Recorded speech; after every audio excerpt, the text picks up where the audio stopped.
ഇന്നത്തെ ക്ലാസ്സിൽ നമ്മൾ ഡിസ്കസ് ചെയ്യുന്ന ടോപ്പിക് ഗ്രാം-ഷ്മിത്ത് ഓർത്തോഗണലൈസേഷൻ പ്രോസസ് വളരെ ഇമ്പോർട്ടന്റ് ആണ്. യൂണിവേഴ്സിറ്റി എക്സാമിന് ചോദിക്കാറുണ്ട്. അപ്പോൾ അത് നോട്ട് ചെയ്ത് വെക്കാം. കഴിഞ്ഞ ക്ലാസ്സിൽ നമ്മൾ പഠിച്ചത് എന്താണ് ഒന്ന് റിവൈസ് ചെയ്യാം.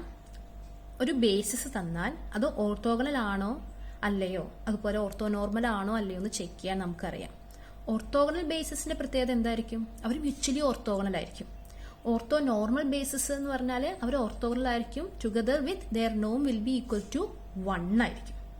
ഓക്കെ, ഇനി എന്റെ ചോദ്യം, എല്ലാ ബേസിസും ഓർത്തോഗണൽ ബേസിസ് ആകണമെന്നുണ്ടോ? ഇല്ല. കുറച്ചു പേര് ഓർത്തോഗണൽ ആയിരിക്കും, കുറച്ചു പേര് ഓർത്തോ നോർമൽ ആയിരിക്കും, കുറച്ചു പേര് രണ്ടും ആവില്ല. അങ്ങനെയുള്ള കണ്ടീഷൻസ് ഉണ്ട്. ഓക്കെ, ഇനി ഞാനൊരു പ്രോബ്ലം തരികയാണ്. B equal to set of two elements, that is -3, 2 and -1, -1. This is a basis for R2. It is given. R2ന്റെ ബേസിസ് ആണെന്ന് തന്നിട്ടുണ്ട്. എന്റെ ചോദ്യം ഇതല്ല. എന്റെ ചോദ്യം, ഈ തന്നിരിക്കുന്ന ഈ ബേസിസ് ഓർത്തോഗണൽ ആണോ അല്ലയോ? എങ്ങനെ ചെക്ക് ചെയ്യുക ഓർത്തോഗണൽ ആണോ അല്ലയോ എന്ന്? നമ്മൾ ഡോട്ട് പ്രൊഡക്റ്റ് കാണും. ഈ മ്യൂച്വലി ഓർത്തോഗണൽ ആണോ എന്ന് ചെക്ക് ചെയ്യാൻ ഡോട്ട് പ്രൊഡക്റ്റ് കാണും. ഞാൻ അവിടെ ഡോട്ട് പ്രൊഡക്റ്റ് കണ്ടു. ഡോട്ട് പ്രൊഡക്റ്റ് കണ്ടപ്പോൾ എനിക്ക് കിട്ടുന്ന ആൻസർ 1 ആണ്. 1 നോട്ട് ഈക്വൽ ടു 0 അല്ലേ? നമുക്ക് 0 വന്നാലാണ് പറയാ ഓർത്തോഗണൽ എന്ന്. ഇവിടെ 0 അല്ല. So it is not orthogonal. ഒരു ഓർത്തോഗണൽ അല്ല. അതുകൊണ്ട് തന്നെ we can say that this basis is not a orthogonal basis. അപ്പൊ ഇത് ഓർത്തോഗണൽ അല്ല. ഞാനിപ്പോ ഇനി എന്താ ചെയ്യാൻ പോണേന്നത്? ബി എന്ന് പറയുന്ന ഒരു ബേസിസ് നമുക്ക് അവർ തന്നു. അത് ഓർത്തോഗണൽ ബേസിസ് അല്ല. From this basis, we are going to generate another orthogonal basis B dash. ഇത് ഓർത്തോഗണൽ അല്ല, പക്ഷെ ഈ ബേസിസ് ഓർത്തോഗണൽ ആണ്. ഞാൻ പ്രൊഡ്യൂസ് ചെയ്യാൻ പോവാണ് കേട്ടോ. ഈ ബിയിൽ നിന്ന് ബി ഡാഷ് ഞാൻ ഉണ്ടാക്കും. എങ്ങനെ ഉണ്ടാക്കുന്നതെന്നുള്ളത് ഞാൻ കുറച്ച് കഴിഞ്ഞിട്ടേ പറയുള്ളൂ ആ ഫോമുല.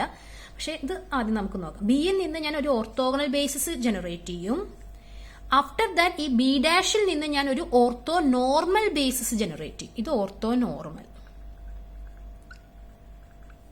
ഓക്കെ, സോ ബിയിൽ നിന്ന് orthogonal basis B dash generate ചെയ്യും. ആഫ്റ്റർ ദാറ്റ് ബി ഡാഷിൽ നിന്ന് orthonormal basis B double dash ഞാൻ ജനറേറ്റ് ചെയ്യും.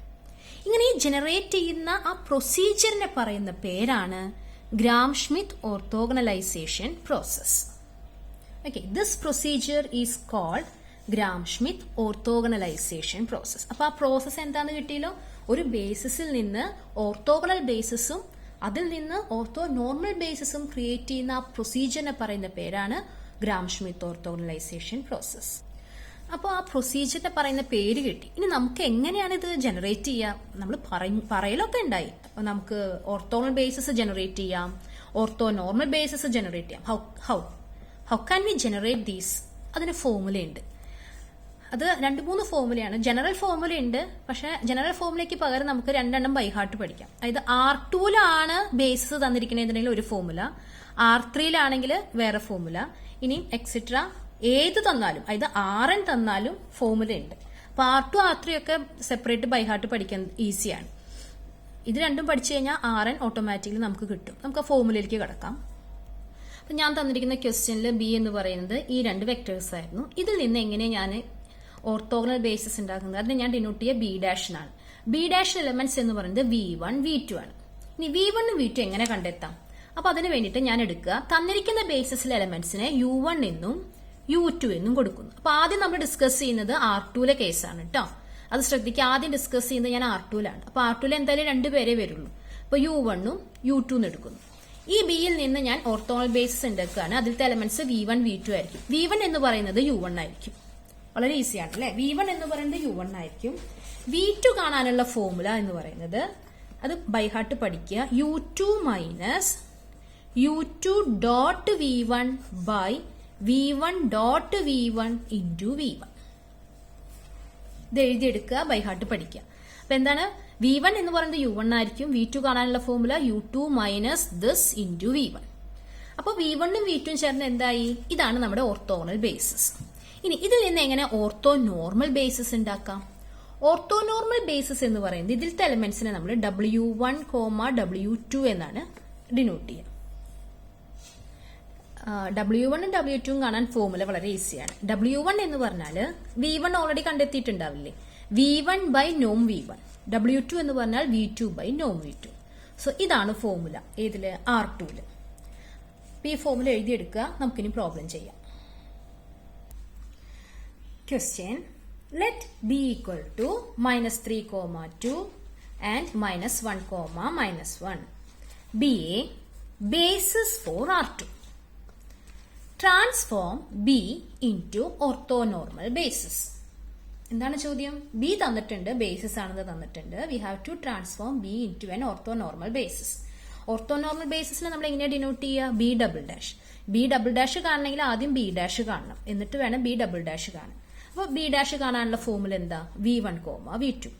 ഐ ഓൾറെഡി സെഡ് ദാറ്റ് ബിയിലത്തെ എലമെന്റ്സിനെ നമ്മൾ എങ്ങനെയാണ് ഡിനോട്ട് ചെയ്യുക? U1, U2. അപ്പൊ ഇതെന്ന് പറയുന്നത് U1 ആണ്, ഇത് U2 ആണ്. So U1 equal to -3, 2, U2 equal to -1, -1. B dash, how can we find B dash? It is equal to V1, V2. What is V1? V1 equal to U1. ഞാൻ എഴുതി തന്നിരിക്കുന്ന ആ ഫോർമുല നോക്കുക നിങ്ങൾ കേട്ടോ. V1 എന്ന് പറയുന്നത് U1 ആണ്. What is U1? -3, 2. വളരെ ഈസിയാണ്, ആദ്യത്തെ എലിമെന്റ് പെട്ടെന്ന് കിട്ടും. What about V2? V2 കാണാനുള്ള ഫോർമുല എന്താ? It is equal to U2 minus U2 dot V1 by V1 dot V1 into V1. ഇതെല്ലാം ഡോട്ട് പ്രൊഡക്റ്റ് ആണ്. ഇവിടെ മൾട്ടിപ്ലിക്കേഷൻ, സാധാരണ മൾട്ടിപ്ലിക്കേഷൻ ഇവിടെ വരുന്നത്.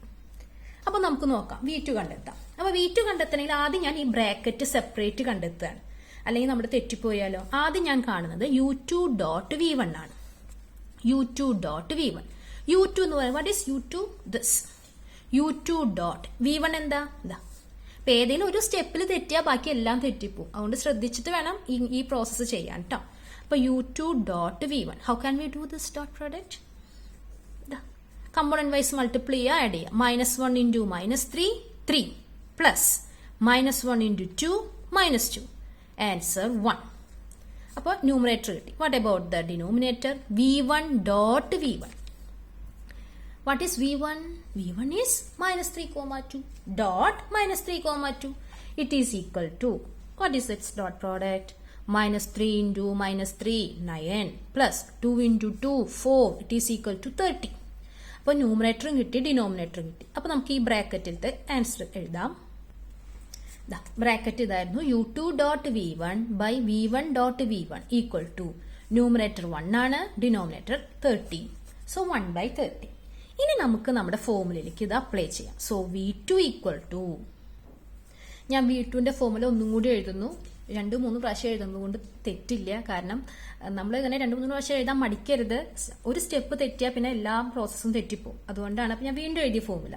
ഇനി U2 എന്താണ് നിങ്ങൾ നോക്കിയോ? U2 എന്താ വരിക? -1, -1. ക്വസ്റ്റ്യനിൽ U2 ഉണ്ട്. മൈനസ് ഈ ബ്രാക്കറ്റ് എന്തായിരുന്നു?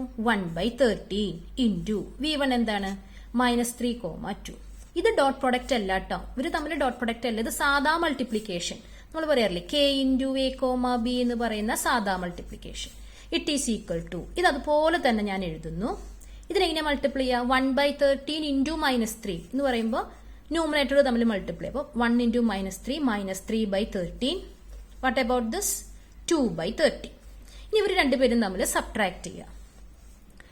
-1 -3 by 13 അതാണ് ഒന്നാമത്തെ എലിമെന്റ്. -1 -2 by 13 രണ്ടാമത്തെ കമ്പോണന്റ്. ഇനി ഇത് നമ്മൾ LCM കാണണം. സ്റ്റെപ്പ് ഞാൻ എഴുതിയിട്ടുണ്ട്. ഇവിടെ നെഗറ്റീവ് വരുമ്പോൾ പോസിറ്റീവായി, ഇത് അതുപോലെ തന്നെ എഴുതി. പിന്നെ ഞാൻ LCM കാണുന്നു. LCM കണ്ടുവരുമ്പോൾ എനിക്ക് കിട്ടുന്ന ആൻസർ -10 by 13, -15 by 13. ഇതാണ് എന്ത്? V2. അപ്പൊ V2 ആണ് കിട്ടിയിരിക്കുന്നത്. V2 എന്ന് പറയുന്നത് എന്താണ്? -10 by 13, -15 by 13. സി, അപ്പൊ നമുക്ക് തന്നിരിക്കുന്നത് B ആയിരുന്നു. ബിയിൽ നിന്ന് നമ്മൾ എന്ത് ക്രിയേറ്റ് ചെയ്തു? B ഡാഷ് ക്രിയേറ്റ് ചെയ്തു. B ഡാഷ് എന്താണ്? V1, V2. V1 എന്തായിരുന്നു? -3, 2. V2 എന്താണ്? ഇത് നിങ്ങൾ ചെക്ക് ചെയ്ത് കഴിഞ്ഞാൽ കാണാം, ഇത് ഓർത്തോഗണൽ ആയിരിക്കും. ചെക്ക് ചെയ്യേണ്ട ആവശ്യമില്ല, നിങ്ങൾക്ക് ചെയ്തത് കറക്റ്റ് ആണെങ്കിൽ ഇത് എന്തായിരിക്കും? ഓർത്തോഗണൽ ആയിരിക്കും. ഓർത്തോഗണൽ ബേസിസ് ആയിരിക്കും. അപ്പൊ ഓർത്തോഗണൽ ബേസിസ് കിട്ടി. ക്വസ്റ്റ്യൻ ഓർത്തോഗണൽ ആണോ? അല്ല, ഓർത്തോ നോർമൽ ആണ്. ഓർത്തോ നോർമൽ കാണാനുള്ള കണ്ടീഷൻ എന്താ? It is equal to B double dash. B double ഡാഷിലെ എലമെന്റ്സിനെ എങ്ങനെ ഡിനോട്ട് ചെയ്യുക? W1, W2. So B double dash equal to W1 comma W2. W1 കാണാനുള്ള formula V1 by norm V1, W2 equal to V2 by norm V2. ഇനി ഓരോന്നും നമ്മൾ find ചെയ്യുന്നു, ഇതിലേക്ക് സബ്സ്റ്റിറ്റ്യൂട്ട് ചെയ്യുന്നു. നോം V1 എന്താ വരിക? നോം V1 എന്ന് പറഞ്ഞാൽ നോം ഓഫ് -3,2. നോം കാണാൻ മറന്നിട്ടുണ്ടാവില്ല എന്ന് വിചാരിക്കുന്നു. നോം ഇങ്ങനെ കാണുക, സ്ക്വയർ റൂട്ട് ഓഫ് ഓരോ കമ്പോണന്റിന്റെയും സ്ക്വയർ ചെയ്യുക, എന്നിട്ട് ആഡ് ചെയ്യുക. ഇത് -3 square plus 2 square. So answer is 9 plus 4 equal to √30. അപ്പോൾ നോം V1 എന്താന്ന് കിട്ടി. Next we are going to find നോം V2. നോം V2 മീൻസ് V2ൽ ഇത്തിരി വലിയ ടേംസ് ആണ് കേട്ടോ, പക്ഷെ ചെയ്യുമ്പോൾ എളുപ്പമാവുന്നുണ്ട്. V2ലെ ടേംസ് എന്താണ്? -10/13, -15/30. ഇതെങ്ങനെയാ നോം കാണുക? It is square root of ആദ്യത്തെ കമ്പോണന്റിന്റെ സ്ക്വയർ പ്ലസ് രണ്ടാമത്തെ കമ്പോണന്റിന്റെ സ്ക്വയർ. സ്ക്വയർ ചെയ്യുന്നു, ഞാൻ ആഡ് ചെയ്യുന്നു, കാരണം ഡിനോമിനേറ്റർ സെയിം ആയതുകൊണ്ട് ന്യൂമറേറ്റർ ആഡ് ചെയ്യുന്നു. ഈ 325 എനിക്ക് വേണമെങ്കിൽ 25 × 13 എഴുതാം. 169 എനിക്ക് വേണമെങ്കിൽ 13 × 13 എഴുതാം. അപ്പൊ രണ്ടും കൂടി ക്യാൻസൽ ചെയ്യുക. ക്യാൻസൽ ചെയ്യുമ്പോൾ എനിക്ക് കിട്ടുക, രണ്ടും ക്യാൻസൽ ചെയ്യുമ്പോൾ 25/13 എന്നാണ്. 25ന്റെ റൂട്ട് 5 ആണ്, 13ന്റെ റൂട്ട് നമുക്ക് അറിയില്ല, അതുകൊണ്ട് അതുപോലെ തന്നെ എഴുതി. സോ 5/√13 അതാണ് എന്ത്? നോം V2. ഇനി നമ്മൾ W1 ഉം W2 എന്താണെന്ന് സബ്സ്റ്റിറ്റ്യൂട്ട് ചെയ്യാം. എന്തായിരുന്നു? W1 equal to V1 by Noam V1. V1 എഴുതി, നോം V1 എഴുതി. ഇനി ഞാൻ ഡിവൈഡ് ചെയ്യാം. അതായത് ആദ്യത്തെ കമ്പോണന്റ് ചെയ്യുമ്പോൾ -3/√13, 2/√13. ഇതാണ് W1. W2 equal to V2 by Noam V2. V2 എഴുതുന്നു, താഴെ നോം V2 എഴുതുന്നു. അപ്പൊ ശ്രദ്ധിക്കണം, ഇത് തെറ്റിപ്പോവരുത്. അപ്പൊ ഡിനോമിനേറ്ററിൽ ഒരു ഫ്രാക്ഷൻ ആണ്, അപ്പൊ അത് ന്യൂമറേറ്ററിലേക്ക് വരുമ്പോൾ അതിന്റെ റെസിപ്രോക്കൽ നമ്മൾ എഴുതും. അതായത് √13/5 ഇൻറ്റു -10/13 -15/13. അതിനുശേഷം ഞാൻ അതിനെ മൾട്ടിപ്ലൈ ചെയ്യുന്നു. ഈ കമ്പോണന്റ് ഓരോ കമ്പോണന്റുമായിട്ട് മൾട്ടിപ്ലൈ ചെയ്യാം. മൾട്ടിപ്ലൈ ചെയ്യുമ്പോൾ എന്താ വരുന്നത്? -√13/5 ഇൻറ്റു -10/13, √13/5 ഇൻറ്റു -15/13. ഇവിടെ വെട്ടിക്കളയാം അല്ലെ, ഇവിടെ 5 ഒരു ടൈം, ഇവിടെ 2 ടൈം. √13 ഉണ്ട്, അപ്പൊ ഇത് വെട്ടിക്കളയുമ്പോൾ ഇവിടെ റൂട്ട് വരും. ഓക്കെ, √13 ഇവിടെ 13 വെട്ടിക്കളയുമ്പോൾ താഴെ റൂട്ട് വരും. ഇവിടെ എങ്ങനെയാ? ഇവിടെ 5 ഒരു ടൈം, ഇവിടെ 3 ടൈം. ഇതെങ്ങനെ വെട്ടിക്കളയുക? ഇത് വെട്ടിയിട്ട് ഇവിടെ എന്ത് വരും? റൂട്ട് വരും. So answer is -2/√13 -3/√13. ഇതാണ് എന്ത്? W2. ഒരു കാര്യം ശ്രദ്ധിക്കുക, നിങ്ങൾക്ക് ക്യാൻസലേഷൻ എത്രത്തോളം പറ്റുന്നു അത്രത്തോളം വെച്ച് ചെയ്യാം, പറ്റുന്ന പോലെ ചെയ്യാം, തെറ്റ് ചെയ്യരുതെന്ന് മാത്രം. ചിലപ്പോൾ ചില ആൾക്കാർക്ക് ഇവിടെ വരെ പറ്റുന്നുള്ളൂ, ഇവിടെ വെച്ച് നിർത്തുക. പരമാവധി ചെയ്യാൻ പറ്റുന്നുണ്ടോ നോക്കുക, ഇല്ലെങ്കിൽ അവിടെ വെച്ച് നിർത്തുക കേട്ടോ. അപ്പൊ നമുക്ക് എന്ത് കിട്ടി? W1 കിട്ടി, W2 കിട്ടി. അപ്പൊ നമുക്കത് ഫൈനലൈസ് ചെയ്യാം. So B double dash equal to, നമുക്ക് ഇതാണ് കണ്ടെത്തേണ്ടത്, ഓർത്തോ നോർമൽ ബേസിസ് ആണ് കണ്ടെത്തേണ്ടത്. B double dash equal to W1, W2. W1 എന്തായിരുന്നു? -3/√13, 2/√13. W2 എന്തായിരുന്നു? അങ്ങനെ B ഡബിൾ ഡാഷ് കിട്ടി. ഇത് നിങ്ങൾ ചെക്ക് ചെയ്ത് നോക്കൂ.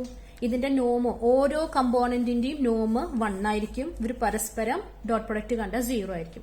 ചെക്ക് ചെയ്യേണ്ട ആവശ്യമില്ല, ഇതായിരിക്കും. അപ്പൊ ഇതാണ് ഓർത്തോ നോർമൽ ബേസിസ്. ഇതാണ് അവർ നമ്മളോട് ഫൈൻഡ് ചെയ്യാൻ പറഞ്ഞിരിക്കുന്നത്. അപ്പൊ ഈ പ്രോബ്ലം നന്നായി പഠിക്കുക. ഞാനൊരു ക്വസ്റ്റ്യൻ ആണ് R2 ചെയ്തിരിക്കുന്നത്. അത് കുറെ ടൈം എടുത്ത് ചെയ്തിട്ടുണ്ട്. അത് നന്നായി മനസ്സിലാവാൻ വേണ്ടിയിട്ടാണ്. ആദ്യം ഫോർമുല എഴുതി വെക്കുക നോട്ടില്, പിന്നെ ആ ഫോർമുല നന്നായി പഠിക്കുക. അതിനുശേഷം ഓരോ ക്വസ്റ്റ്യൻ തരുമ്പോൾ അതിൽ നമ്മൾ സബ്സ്റ്റിറ്റ്യൂട്ട് ചെയ്ത് ഓരോന്ന് കാണുക. പ്രൊസീജിയർ ഇത്തിരി വലുതാണ് എന്നുണ്ടെങ്കിലോ കൂടി ഇത് പഠിച്ചു കഴിഞ്ഞാൽ തെറ്റില്ല. നമുക്ക് ഇതിന് വേറെ ചോദ്യങ്ങളൊന്നും വരില്ല. അപ്പൊ ഇത് നന്നായി പഠിച്ചു കഴിഞ്ഞാൽ എന്തായാലും നമുക്ക് ഇത് എക്സാമിന് എഴുതാൻ സാധിക്കും. ഞാൻ ഇത് റിലേറ്റ് ചെയ്തിട്ട് കുറച്ച് പ്രോബ്ലംസ് തരുന്നുണ്ട്, ഹോംവർക്ക്. അത് ചെയ്തിട്ട് അസൈൻമെന്റ് ആയിട്ട് സബ്മിറ്റ് ചെയ്യും. ഞാനിപ്പോൾ R2ലാണ് ഡിസ്കസ് ചെയ്തത്. അടുത്ത വീഡിയോയിൽ നമ്മൾ R3 എങ്ങനെയാണ് ഓർത്തോനോർമൽ ബേസിസ് കണ്ടെത്തേണ്ടത് എന്നുള്ളത് ഡിസ്കസ് ചെയ്യും. പിന്നെ RN വന്നു കഴിഞ്ഞാൽ എങ്ങനെയാ ചെയ്യേണ്ടത് എന്നുള്ളത് ഡിസ്കസ് ചെയ്യും കേട്ടോ.